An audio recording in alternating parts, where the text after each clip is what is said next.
Team 113 is adding the finishing touches to its roster. Let's discuss it here on Ragin Rundown.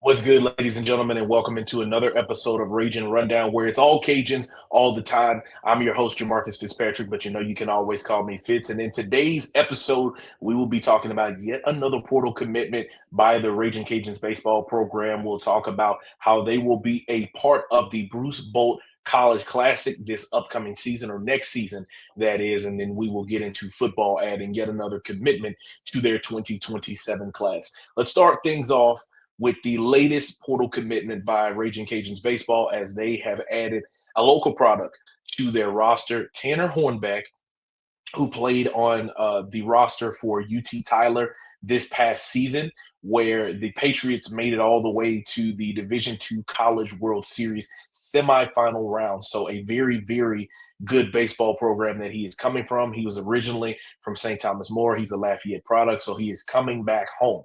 Hornback played in 2 seasons at UT Tyler, and this past season he started all 63 games for the Patriots, I believe, at second base, sporting a .356 batting average. He had 73 hits, 66 runs on 205 at-bats, adding 10 doubles, a triple, 2 homers, and 43 RBI. Now, before he actually came to UT Tyler, he was a member of the Baton Rouge Community College roster back in his freshman campaign. He spent 1 season there where he played in 52 games. He had a .393 batting average, 30 RBI, 42 runs scored, and also 40 stolen bases with 2 home runs. He's not a huge power hitter, but the dude can absolutely find contact with the baseball, which is exactly what you're going to need adding to this roster. And it gives you options, once again, like what we've talked about. And not to mention, he is also playing in summer league, so he is back home and he is getting reps in. He's a member of the Acadiana Canecutters, the Texas Christian League, or the TCL League. I can't remember what the C stands for off the top of my head, but the TCL League for the Acadiana Canecutters. Shout out to Cajun Syndicate for the stats that I'm reading. Texas Collegiate League. There it is. So far this summer, he has a .385 batting average in 14 games of action, recording 20 hits, 17 runs, and 52 at-bats, adding on 4 doubles, a triple, and 9 RBI. So a talented guy, a former local product that you are now adding to your roster. Things are shaping up extremely well for this team right now, and it's only going to continue to get better as we get closer to fall ball, of how exciting things are really going to be looking. So as it stands, you have 35 total players on your roster. I've been told that this is about as close as we're going to get to the final roster. They are looking for potentially 1 more pitcher to add to the bullpen, but this is what things are looking like as of now. So you're looking extremely solid across the board with what you have on your roster. You have 19 total pitchers. You now have 9 infielders. You have 5 outfielders and 2 catchers. I will read them off to you, as we always do, so you can know exactly what it is. So if you have a pen and paper, if you want to put this in slow motion or anything like that, to be able to sketch this down, you have the time to do that. It is as follows. We'll start with pitchers. Ty Roman, this is a part of your returners. Ty Roman, Garrett Carter, Cam Riley, Parker Smith, Hayden Pearson, Sawyer Pruitt, Chase Morgan, J.R. Tillett, Landon Victorian, Bryce Wilson. Those are your returning pitchers. Evan Vinson, the Turlin's Catholic product, is a freshman. He will be coming in. Your transfer pitchers, Trent Lape, Dagan Kubat, Maddox Sullivan, Charlie Krebs, Blaine Albright, Griffin Miller, Kendall Dove, Jackson Evers. Those are your 19 pitchers. Moving over to infielders, your returners, Drew Markle, Blaze Rodriguez, Josh Lim. Those are your 3. Miles Ladeau is a freshman coming from Barb. After that, your transfers are Eric Fernandez, Jeremy Kuiper, Micah Kendrick, Manny Salez, and Tanner Hornback. So those are your 9 infielders. Next are your outfielders, and from what I've been told, Steven Spalita will be moving to the outfield, but obviously he has an opportunity to still catch if you need him to. So you have 5 outfielders in total. 4 of them are your returners. They are as follows: Donovan LaSalle, Mark Collins, Noah Lewis, Steven Spalita, and then the transfer Kel Pisano coming in as an outfielder for 5 of them. Your 2 catchers, your returner, Colt Brown, and then Jose Carmona, the transfer coming in for you as well. So that is what your roster is shaping up to look like, and things are looking extremely polished here. The sky's the limit for Team 113. We've talked about before the recruiting strategy that Coach Deggs appears to be having. I'm going to work to have that conversation with him one-on-one in person once the transfer portal is officially closed and all of the recruiting that they are getting done is completely finished. But what I believe their strategy has been is go and get experienced players. Let's load up and let's go play baseball and try to go win a championship. Because you only have 2 freshmen, incoming freshmen on this roster. You have all of your returners from last season, so the bulk of this roster from last season, and you have a boatload of transfers that you've brought in that you have identified as guys that can truly help you, from guys like Manny Salas, Jackson Evers as a reliever pitcher, Kendall Dove as a relief pitcher. You went and got guys that believe in your vision and your coaching staff, guys like Charlie Krebs, Blaine Albright, Griffin Miller, guys that played under your pitching coach in Taylor Sandiford. They believe in what you're trying to accomplish. You go and get a local kid like Tanner Hornback to come back home that played on a championship level team, right? That is what you are trying to do when you're trying to build out a roster as a whole to win a championship.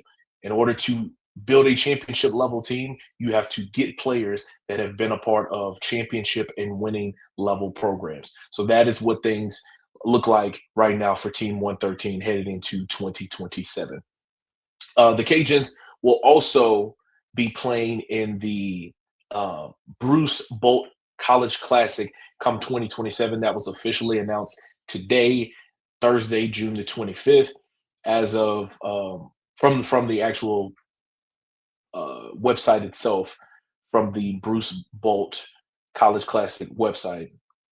They have announced that it will be Houston, it will be Louisville, Texas A&M, UConn, Utah, and Louisiana in this 3-day, 9-game showcase. It will be from March the 5th to the 7th. Excuse me if I'm kind of stammering a little bit. I'm looking back through this press release to get everything correct.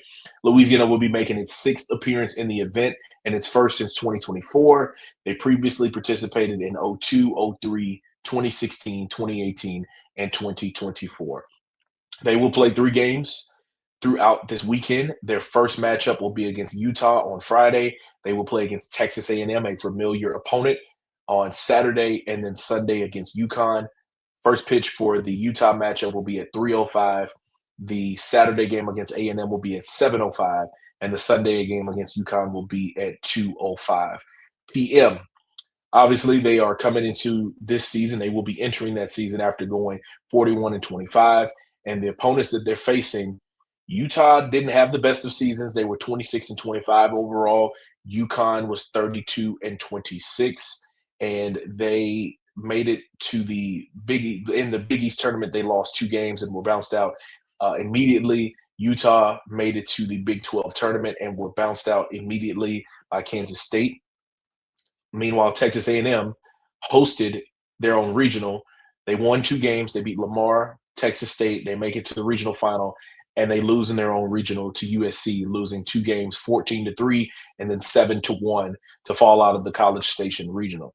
So you will be facing off against some really talented program in Texas A&M, and then you will face off against some different opponents, so to speak, in Utah and UConn. It will be very interesting to see what this team will look like as we move through fall ball and how they will be able to compete against their upcoming opponents in their non-conference slate. But that is what we know as of now. The roster and the schedule will obviously come out at a later date. So it'll be truly exciting to see what that all turns out to be once we get to that season. Now, baseball has been on a tear, and we have seen that, and we've been talking about it a ton during this offseason, but football has quietly been putting together an extremely solid 2027 class, and they just received their 13th latest commitment. We're going to tell you all about it when we return here on Ragin Rundown. Hey guys, thank you so much for tuning into another episode of Ragin Rundown. We're going to get back into the action in just a second. But before we do, if you are listening to this podcast, thank you so much. And if you're watching this podcast, thank you as well. Please do me a favor. Please like this video, share it, leave a comment down below. But most importantly, make sure you're subscribed to the channel. If you're listening, please follow the podcast feed, rate the show, and leave us a review because that's going to help us get in front of more Ragin Cajun fans just like yourself. So Louisiana Football has now grown their 2027 recruiting class to 13 total commits after they received a commitment from Crawford linebacker Camron Alakija. He is 6 foot tall, he's 205 pounds, and he had 15 total offers, so 14 others that you were competing against. He went on an official visit at UL during the weekend of June 11th. And the only other official visit that he took was at New Mexico. That was on June 5th. So you beat out the likes of New Mexico, North Texas, UTSA, Colorado State, Louisiana Tech, New Mexico State, Sam Houston, Texas State, Tulane, Tulsa, Delaware State, Fordham, Lamar, and Northern Arizona were all of his offers. So you get a commitment from a talented linebacker. I looked at his film, and he can pretty much do a little bit of everything. Blitzing from the inside linebacker position. He can come from the edge position and rush the passer. He's a downhill type of linebacker that has a nose for the football, that knows how to go out and make plays. And he is not afraid to tackle anyone. Like, tackling, I always say, is something that's more of a want-to type of thing. And he definitely wants to go out and hit somebody else. And he is very capable of doing that. In his junior season, he had 127 total tackles, 17 and a half tackles for loss, a defensive touchdown, 4 fumble recoveries, 7 sacks, a forced fumble, 2 pass breakups, and 11 quarterback hurries. His recruiting process was something that took some time, obviously, that you cultivated over a little bit of time. Initially, he received his offer from the Cajuns on March the 2nd. He tweeted about it. Coach Munoz was his primary recruiter because he had the conversation with him. He extended the offer to him.